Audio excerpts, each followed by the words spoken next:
has been injected into the crisis, which is what it is today. It starts with when I interviewed Premier Vander Zalm on Tuesday night. I asked him about rumours I had heard that he had met with the industry at Fantasy Gardens over the weekend. But did you meet with the industry over the weekend?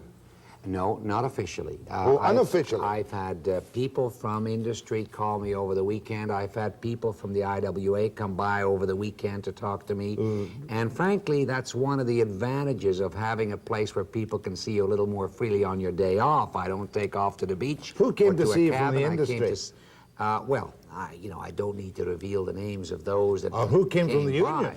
And over the weekend. Again, they were simply members that wanted to relay their concerns to someone in government, and there I was. Available for lobbying at Fantasy Gardens at the weekend. I don't call it lobbying, I call it good communications. But in Vancouver today, Jack Munro of the I.W.A. seemed to allege that heads of FIR had met with Vander Zalm at Fantasy Gardens over the weekend. Here's what he said. They should tell us that they met with him. Unless it was to try and influence him about something that they don't want the rest of the world to know about. Now, back to Webster and straight to Keith Bennett. Did any members of FIR meet with Mr. Vander Zalm clandestinely at Fantasy Gardens over the weekend? Absolutely not, Jack. There wasn't any members of our executive committee or our board or any members of our staff who met with the Premier in a clandestine way, in an open way, or any other way over the weekend. Just let me give you some names, and I'm just pulling them out of the hat. Ray Smith? No, he was out of town. Tommy Buell? No. Peter Bentley? No. Well, what do you say to Munro's charges, which are a serious allegation that you had some inside track to have secret meetings with Vander Zalm? Well, frankly, Jack, we're having a little difficulty negotiating an agreement, and a lot of it is because of these boogeymen that are cropping up all the time. There was no clandestine meeting of any of the people that count in this set of negotiations with the Premier. May it have been that one minor member of the industry did go and see Vander Zalm? I believe there was a small operator who did visit the Premier over the weekend. As your agent? No, certainly not as our agent. As a matter of fact, the individual I'm talking about is not even on our board. But no chief executive officers? No one. No. Would you do, if he invited you to a secret meeting over the weekend, would you go? Highly unlikely. That's one thing. You see, one thing about this, Keith, there seems to be more bitterness in this set of negotiations than I have seen in all my years covering I.W.A. FIR trouble. Why is that? Well, I think there's two reasons for it, Jack. First of all, the membership of the I.W.A. have had a pretty tough time over the last 4 years. As you well know, the companies have had a disastrous financial past 4 years. As a result of that, you can't do some of the things that we've done in the past, where the I.W.A. comes to us and says, well, look, just for a penny here or a penny there, you can fix this up or you can fix that up. And our industry has been watching their pennies over the last 4 years, and we haven't been able to accommodate the union in the way that we have in past years. I think the second point is, and there's bitterness on the side of the industry as well. 1986 was going to be a recovery year for us. It was going to be a year when, after 4 years of losing money, we were going to make some money. And the I.W.A. chose 1986 as a year to shut this industry down. I was just going to say, they knew when they took the adamantly firm position on contracting that they've taken that this industry was going to go down. So that's why the industry's... Well, let me correct you, that the big boys would stand firm. As you well know, people like Doman and Warnock have succumbed, we'll get into the details later, to continuing as is, to accepting the I.W.A.'s working and contracting out. If they can do it, why can't you do it? Well, those companies were approached individually by the union, and as you well know, we've been to the board and found that the union was bargaining in bad faith in their attempt to talk to these people and make these deals. If I was an individual like Herb Doman or Bill Sauter with Warnock, and I'd spent my life building my company up, having gone through the years that I've gone through, a threatened shutdown was something they financially could not stand. Could not stand. Could not stand. The big boys can stand it. Well, they're not enjoying it, believe me. Now, let's get to another kind of hard point. You are accused now of bargaining in bad faith. After it was agreed, you talk about a one-year contract, for instance. You suddenly come back in that you're going for, in effect, a 7-day work week. You want more than a one-year contract. and you want alternate compensation, which scares the I.W.A. half to death, for loggers and manufacturers. Now, why did you do that? Is not a fact that after agreeing to a one-year contract and double-crossing them, you're bargaining in bad faith? Oh, we didn't double-cross anyone. Jack, we went to the union in late May, early June, and we said, there's countervailing duties hanging over our head. You remove your agenda, your demands from the table. We'll remove our agenda from the table. Let's have a new one-year contract with no change.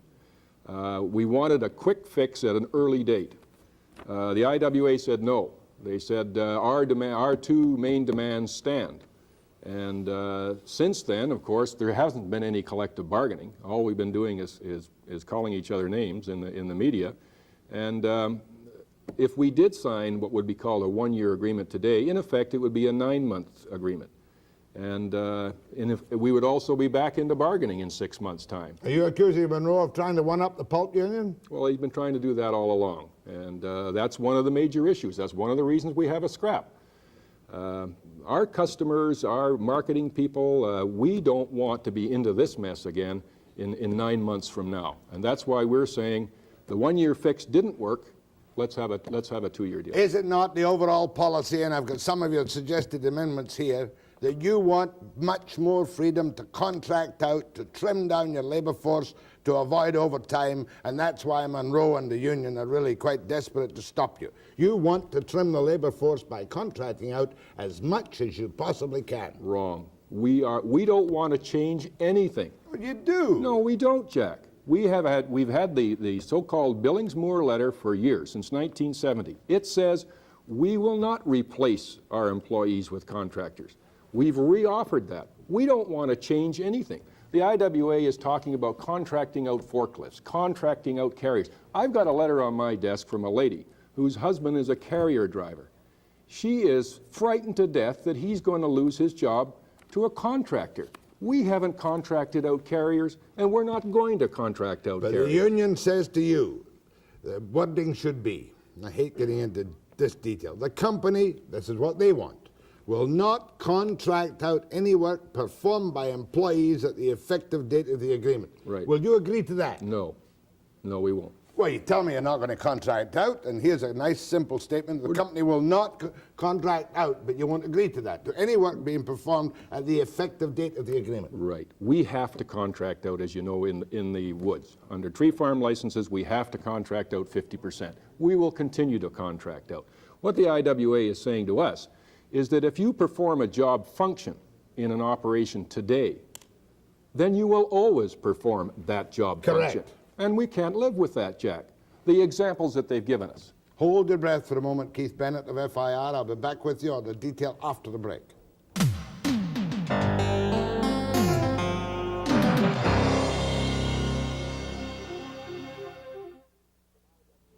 To Keith Bennett of FIR, there are thousands of I.W.A. workers and people affected like this who are watching this tonight, and you admit that you want to contract out more work, correct? No, Jack, I don't want to contract out more work. I want to, the industry wants to continue in the future as it has in the past. There will always be a certain amount of contracting in our industry, always. Let me give you a Munro example. He sat here the other night. There are 6 men in a maintenance shop. Yeah. 2 leave by attrition. Right. 4 are left. If you need extra work in that maintenance shop, you will contract out. You won't bring them in back on the I.W.A. bargaining unit. No. Very, very technically, that could happen. In practice, it doesn't happen. If you've got work for 2 more millwrights or 2 more welders, you're going to employ those people. If you don't have enough work full-time for them, you may bring in a contractor to do the part-time work. It's not going to happen. Well, if it won't happen, although it technically could, why not take out the word crew attrition? Well, Jack, you can't tie your hands behind your back. You can't. You can't. An example, and I've used it before. If you're a stump-to-dump contractor and you've been building roads, your CAT operator who's been building the roads retires or quits or what, disappears. You take a look at your CAT. It's worn out. You've had a tough 3 years. You don't have any spare cash. Under the I.W.A. language, you'd have to go and buy a new CAT and hire another individual. What we're saying is if no one is being replaced, you should be able to bring in an I.W.A. road building contractor to do the work on so much a mile or so much. Or any road building contractor, not necessarily I.W.A. On the coast, Jack, it's not practical to bring in non-union You're contractors. telling me that on the I.W.A. on the coast, you would always, in effect, use union contractors. I can't say always, but in 95% of the cases, the contractors would be unionized, I.W.A.s. Now, you're telling me that if a blacksmith is no longer needed, he would go and you'd bring in another I.W.A. blacksmith when needed. We would probably contract out blacksmithing. Blacksmithing, as you know, is a trade that's disappearing. We do have the odd blacksmith All in right, the what trade. about millwrights now? I know how it works partly. At the moment, though, millwrights have been laid off, and some of them have come back, having lost their seniority in their original plant, as, what do you call them at the weekend? Overload. Overload contractors. Right. Well, let's take an example, and it's one of the examples that the union has used. When one of our major companies, Fraser Mills, tore down the old mill, which was antiquated and required a lot of maintenance, and built the new high-tech mill, they had to lay off 42 tradesmen. Now, some of those tradesmen would not have been laid off if the union had said, you can schedule those people on Saturday and Sunday to get the necessary maintenance done when the mill is down. At straight time. That's straight time, sure. And unless they work more than 40 hours a week. But we have to bring in overload contractors who are I.W.A., employing I.W.A. members to do that work on the weekends because the union won't let us schedule the employees of the company to do the work on the weekend. But back to what Munro says is your bad faith. You want flexibility. Now, I understand your flexibility was Tuesday through Saturday. You have that now, don't you? It's straight Yes, time. in maintenance. And you want Wednesday through Sunday.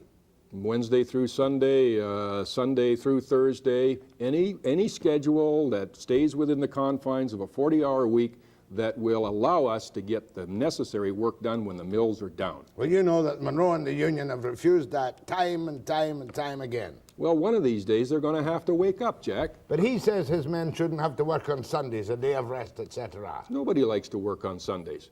But you can't say that if you want to go golfing or you want to go fishing or you want to go somewhere else, that you can only do it on Sunday. The golf courses and the fishing grounds have fewer people on them on Monday, Tuesday, Wednesday, and Thursday.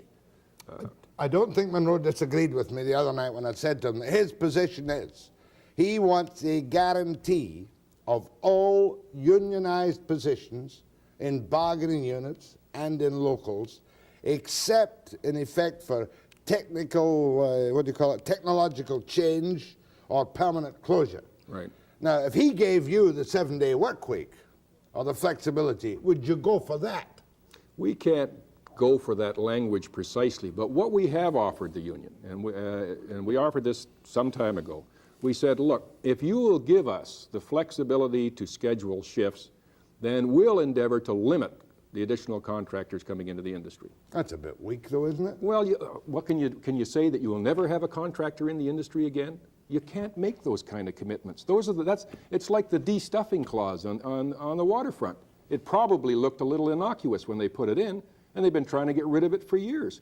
You just can't put that kind of restrictive language in a collective agreement in a changing world with changing conditions and expect to live with it. But you can understand Munro's fears and the union.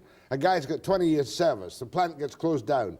It can bump maybe a couple of people, but after all these years he's right out, and the best he can hope for is maybe casual contracting out work in the future. Well, we also have a preferential hiring clause. If a man loses his job due to permanent closure or due to a downsizing of the mill, a permanent downsizing of the mill, then we as an industry have said, all right, we've got a commitment to those people, and they're going to get preferential hiring in this industry. We try to look after these people. Now, longer-term agreement. Had you not agreed on a one-year agreement?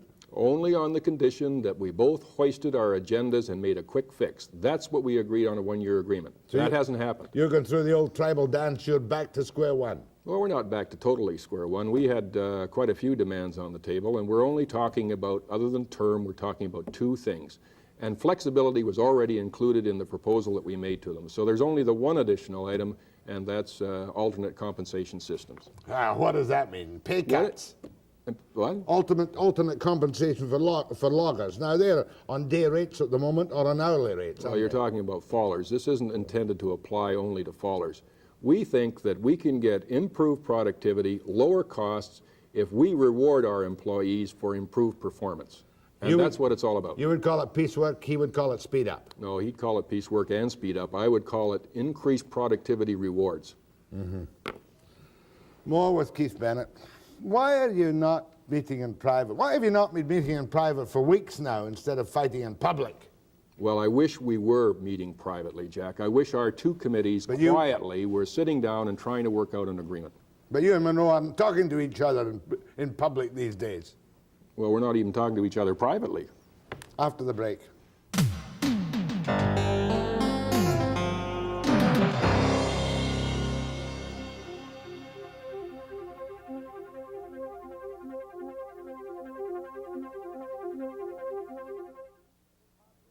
You see, your position's a little bit under... It was hard to understand Munro and contracting out too, but you can summarize it to permanent job guarantees, except for technological change. You obviously have got a glint in your eye for as much contracting out as possible. Jack, no, we don't. We don't want to do anything different in the future than we've doing in the past. I mean, Munro's not that stupid. If he believed that, he wouldn't be on this kick. Jack, I don't understand why they're on this kick. They've got a scare campaign going on in their membership that is absolutely frightening. As I said, when a carrier driver's wife thinks that her husband's going to lose her job to a contractor, somebody's telling her that, and it's absolute rubbish. He could if they didn't need a carrier driver all the time, but only needed him occasionally. You might just contract a carrier. We're not going to contract out carriers. We're not going to contract out any of the major production processes. Might you contract out your road building non-union, or would you always do I.W.A? The 95% on the coast will be I.W.A. The interior is a different kettle of fish altogether, isn't it? The interior basically is 100% non-union contractors. All right, let me ask you another question. If you took a vote of FIR today, could you win it, or would you lose it? A vote on what? Lockout? A vote on a lockout. We would win it. We would win it. That's a rather interesting point. You know, the union has been trying to goad us into locking people out here for a long time now. We've made the conscious decision that we're not in the business of putting companies into bankruptcy and putting people out on the street. If the union wants to have a strike, they can have a strike. But we're not going to put people out on the street, and a lot of these companies are in very sensitive financial shape. But don't tell me you people in FIR are happy about Doman and Warnock going back to work on what is called the conifer wording, accepting all current practices. We're very, very disappointed in that, Jack, but as I said, it's understandable in their case. They were having very severe financial difficulties, and the other advantage that they both have is they have done more what the union's opposed to than any other company. If you had a horse race and you froze it, these two companies would be in the lead. They'd have a competitive advantage over everybody else. I suppose so. You know, Munro told me last night that he wouldn't be surprised if Regional 3 in the United States fell away from the I.W.A. because of the wage cuts down there. I think the chance... And what they've accepted down there to his annoyance. The companies across the line in Washington and Oregon had a problem. They went to their employees through the union, two unions, the I.W.A. and the LPIW, and they said, look, we need to have a wage or a total labor cost reduction. $4. They sat down there and they negotiated with their companies, and they said, okay, we accept you've got a problem, and we'll sit down with you and we'll try and negotiate a resolution to it. We haven't even asked for a rollback. But then again, you don't know the labor laws they have down there. If they say to the employees, we want a wage cut, and the employees strike, they can bring in non-union, and at the end of the year vote to decertify, which has been done by a number of outfits, right? Well, that's right, but technically we could do the same thing here, but we have a great deal of respect for the people that work in this industry and our union, and we're not going to play those games. Go ahead to Keith Bennett. Try and keep the calls pointed. It's a new time for telephone calls for me. Short, sharp, clear, and to the guest, either opinion or question. Go ahead, please. Hello. Yeah, I would just like to tell Mr. Bennett that whoever designed his original full-page ads in the newspapers that started the war of words should be terminated very rapidly, because I think that is what brought his great stalemate, and I think it's a stupid thing to start something like that in a newspaper. You should stay behind closed doors. Economic terrorism, wasn't it something like that, Keith? Whatever they were calling them, I thought they were very silly, and when you get into that kind of thing, you lose all control of your negotiations. Well, I don't disagree with your last point. Negotiations should be conducted behind closed doors. We proposed to the I.W.A. at the outset of negotiations, back in the first part of June, we said, we think we should have a media blackout. The union said, no, we won't have a media blackout. We have proposed to the judge, Mr. Justice Hutchin, that while he is acting as a convener of meetings, that there should be a blackout. The I.W.A. has said, no, we don't want a blackout. We want to continue to do this in the media rather than settling down with us, sitting in a room and trying to work out an agreement. You are going to meet face-to-face with Mr. Justice Hutchin on Monday. I believe that we will be meeting face-to-face with the union, with Mr. Justice Hutchin acting as a chairman on Monday at 10. Right. Chairman. Thank you very much. Go ahead, please. Yeah, I just want to explain to Mr. Bennett what he's talking about contracting out. Contracting out to us is simply that once you start contracting out our jobs, our pensions go with it. You get non-union people coming into our mills, taking our jobs. Before you know it, there's no union and there's no future for me or any other woodworker in this province. And you cannot tell me that that is not the purpose behind you. There's a hidden agenda which I'd love to take a peek at. We're sensitive about our job. We love our industry, but we want to work in it, and you're preventing us from doing that. So get off the stick and get back to work. That's all I want to say, Jack. Thanks for your time. Well, I just have to disagree with that. We're not trying to contract out all their jobs. As a matter of fact, the contracting that goes on in the woods today, just about all of those people become members of the pension plan. You know, this business, this is the kind of scare campaign the I.W.A. is on. That man obviously and seriously believes that we're going to contract out his job. I don't know what job he does, but we are not going to change anything for the future that we've done in the past. We're just going to continue on doing the contracting as necessary, contracting when it's economically efficient to do so, and we just don't plan to contract out everybody's jobs. In the manufacturing, they're not going to be contracting out every job that dies for a while. Well, you're not going to contract out your head sawyer's job. You're not going to contract out your grader's job. You're not going to contract your forklifts, your carriers. You're not going to contract those jobs out. Oh, the other thing on the Billings-Moore letter, the replacement. Munro's complaint is that, sure, the guy gets a job under the Billings-Moore letter, but instead of being a millwright, he's on the green chain. Well, he described a situation yesterday, and I think these were just about the words that he used. An individual who had spent 20 years in the industry, had gone through an apprenticeship program and had become a millwright. Right. And then he said, the company came to him and said, you are no longer a millwright. We are going to replace you with a contractor and you're going to work on the green chain. In my opinion, that is a clear violation of the Billings-Moore letter. You have replaced that man with a contractor. Now, if those are the facts, then it's a violation of the Billings-Moore letter and the union should have grieved. Go ahead, please, from Okanagan Falls. Yeah, Mr. Bennett. Yes, sir. I work for Weyerhaeuser, and we've got a letter saying from Mr. Hill that they will not contract out.